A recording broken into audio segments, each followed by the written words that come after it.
So let's consider the following function. Let's say I've got this quadratic here, and we're going to refer to this quadratic as just the f of x, or y equals the f of x. It's just a quadratic function.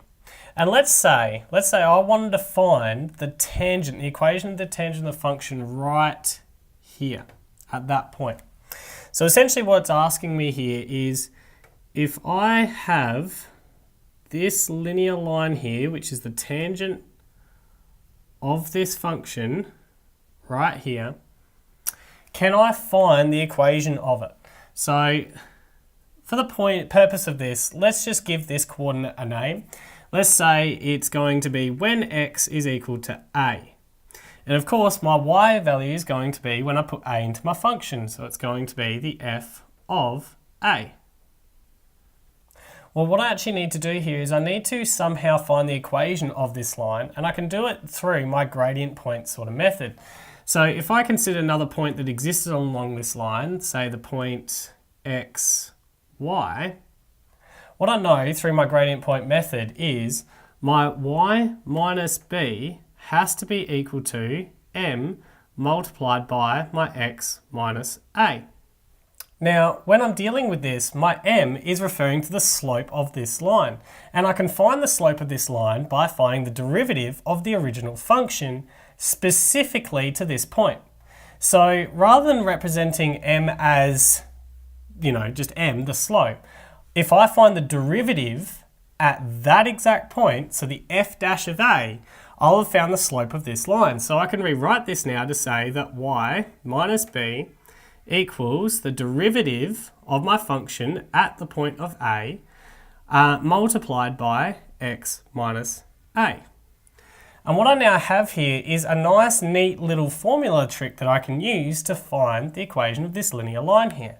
Now I can represent it in this format, or I can rearrange it just to say that y will equal the derivative at the point of a multiplied by x minus a, and then add my b on at the end here.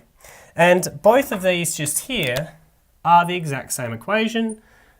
They will both find you the equation for this linear line if you know the original function and one other piece of information. That piece of information can be this point, or it can be this point, which we'll look at in a different video. So let's give it a go. So let's say that I want to find the equation of a tangent of this function at the point 1, 2. So what I now know here is I know my a value is just here, and my b value is just here. This is the coordinate at which it's intersecting the tangent. And I also know what the original function is. What I need for this formula though is I need the derivative at the point of a. So the derivative when a is equal to 1. So the first thing I need to do is the derivative to this function, which will just be 2x. And then I need to substitute 1 into it. So the derivative when x is equal to 1 will be 2 times 1, which is just 2. So now what I've got is my a, my b, and my f dash of a, which I can substitute into this line. So therefore,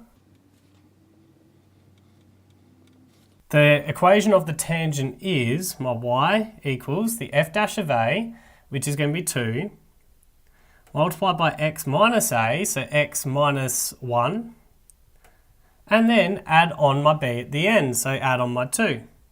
And of course, I can expand this now to say this will be 2x, 2 times negative 2, so 2 times negative 1 is negative 2, negative 2 plus 2 is 0, so it's just going to be equal to y equals 2x. So you can see here that we can use like a little formula, so to speak, to quickly find the equation of a tangent of a line if we know where the point is intersecting and also the original function that we're finding the tangent to.